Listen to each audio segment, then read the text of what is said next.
Ukraine. You're from Ukraine? Oh, okay. Слава Україні! All right, calm down, lady. Where are you from? Portugal. Oh, okay. This is what all the Russian spies say. Right? Because as a Portuguese, when you speak English, you sound like a Russian, yes. Sorry? She can be Russian because I'm Ukrainian. She can't be Russian because you're Ukrainian. Are you dating? No, we are married actually. Oh, you're not dating anymore. The relationship has become sad. But wouldn't it be interesting if you'd be Ukrainian and she'd be Russian, you know, like during lovemaking, you'd be like, this is for the Holodomor. That's the starvation of the Ukrainians at the hand of the Soviets in the 1930s. Anyway, can we give it up for the Ukrainians? That's very nice for the Ukrainians. Let's support them. What do you do here in Luxembourg? Well, I'm a business owner and lawyer.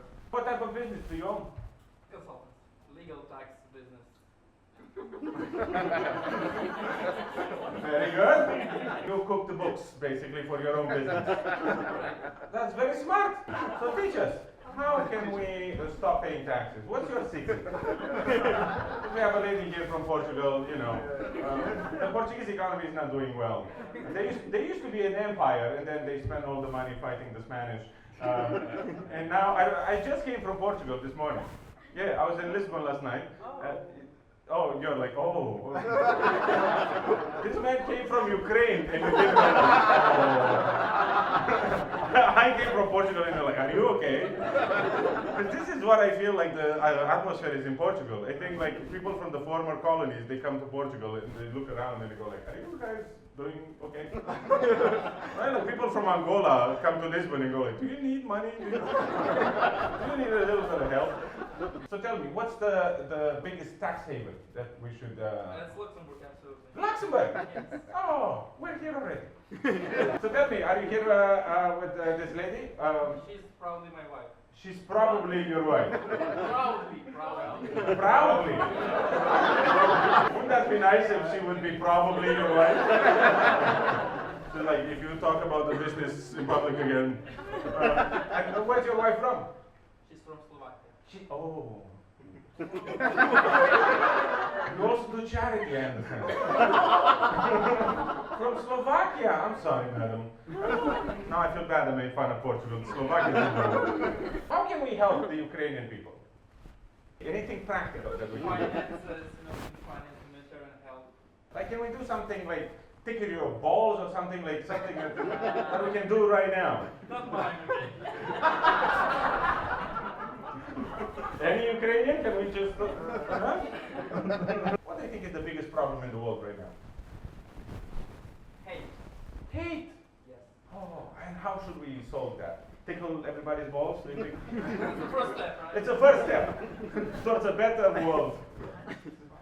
Okay, I feel like the ladies in the room are like, hey, what about us? What do you think we should do to the ladies to make them feel better, to make them feel loved?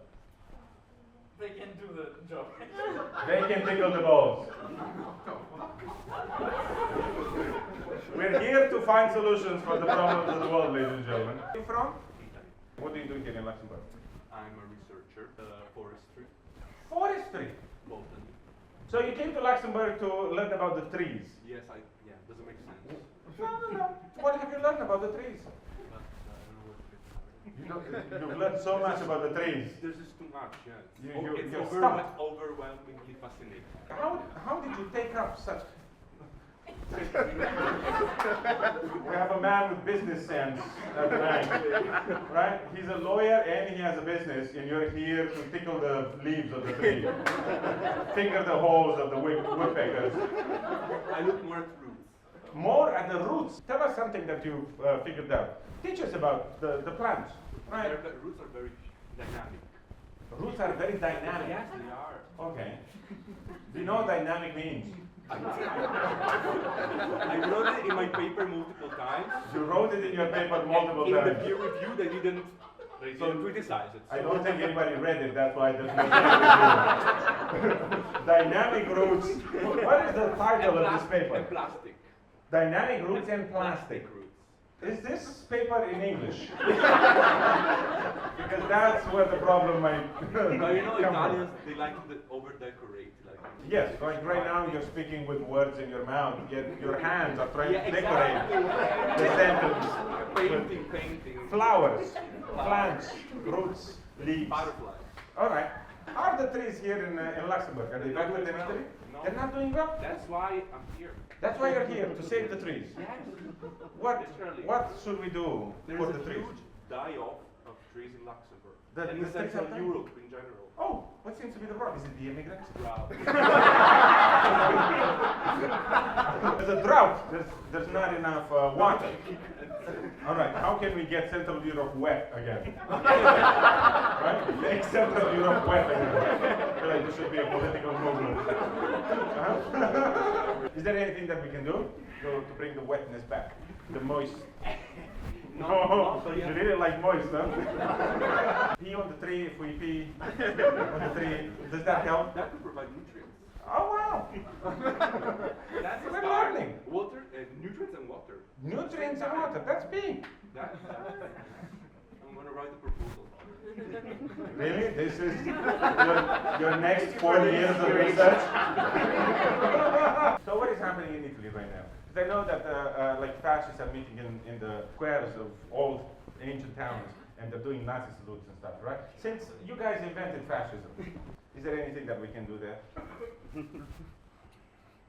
Yeah, I mean, tell anybody who displays fascist behavior, fuck off. Tell the That's a start. fascists to fuck off. Right? I mean, Where should that's they a go? start. Where can the Italian fascists go? Should they go to Albania, like the rubber dinghy migrants that come from North Africa? They can move to the US since they're They can move to the US. Fascism is taking over there, so they might like it. Actually, that's a good idea. You know how England used to send all their convicts to Australia, Right. right? I think the United States should be the new Australia. All right, let's see. Do we have any Americans here? No, the show is in English. Who else would like to take part? Okay, I'm from Russia.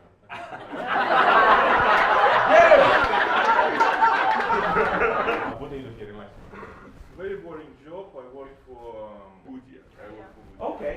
Yeah. You know, the Ukrainians haven't had a good year for the 3.5 years.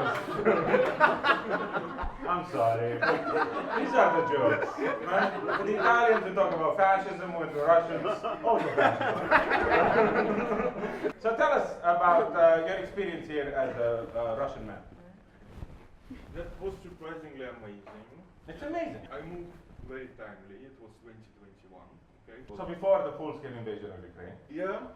But after the initial invasion of Ukraine, and the invasion of Georgia, I was and Syria, and the American elections. Tell us about your country of Russia. What do you think people get wrong? Did you just come right now? Hello. Oh, mother Russia. Yeah. Also disappointment over the last many years. It feels like there's very little resistance in Russia against the government. When I talk to Russians, they go like, well, it's not all Russians, it's actually the government. And that would be credible if Russia started invading other countries like 20, 30 years ago. But this has been a thing that Russia has been doing for hundreds of years.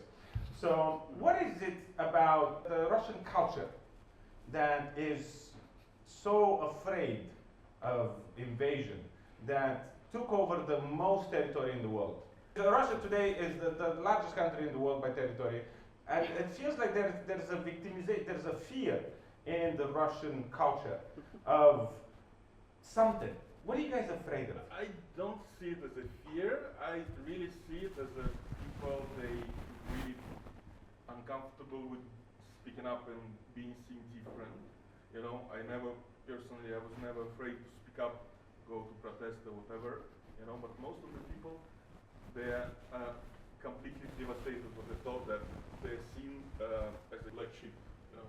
So they prefer to be seen as a white sheep. They prefer to be seen as a sheep. They prefer to be sheep, but not black. So I need to bring some humor into this conversation. How would you define Russia? I wish Russia would be so united as Ukraine, you know. And I think that's what Putin also wants. Russia to be united with Ukraine. So you think Russia is divided? What do you think is the division? Is it in opinion? Is it in support for the government? I like that. All of the jokes make you count for a second. I don't want to say, you know, I'm coming from Moscow. Yes. Easy to say, very good people around, very high educated, but unfortunately, a bit outside of Moscow, they don't have critical thinking. In your opinion, what do you think is the biggest problem in the world right now? I agree. Hate. Greed for money. Greed for money. Billionaires. All Billionaires. That's the biggest problem. That's the biggest problem. Oh wow. Thank you. Well, one man who obviously doesn't have a billion. He's like, yeah, the fucking billionaire. Look at the Ukrainian at the back going like, what's wrong with billionaires? Do you agree that billionaires are the problem? Because Vladimir Putin is probably the richest man on the planet Earth, right? This is what people are Not saying. anymore, I guess, but I don't know. But still, China and India buys oil from Russia. So Russia hasn't really been affected by the sanctions. Europe kissed Putin's ass for oil and gas for a really long time. And now most of the oil is going to China and India, who sell it back to Europe. You know about oil, right? Which one? Olive oil. I was thinking more P. Diddy oil, but... How can we support the Russians who are speaking against the war? You want to support Russia who stands against? Against the war and against the oppression of their own people. I assume you disagree with the invasion of... Completely, yeah. All right. Well, thank you very much for being honest and for sharing your experience and for being open.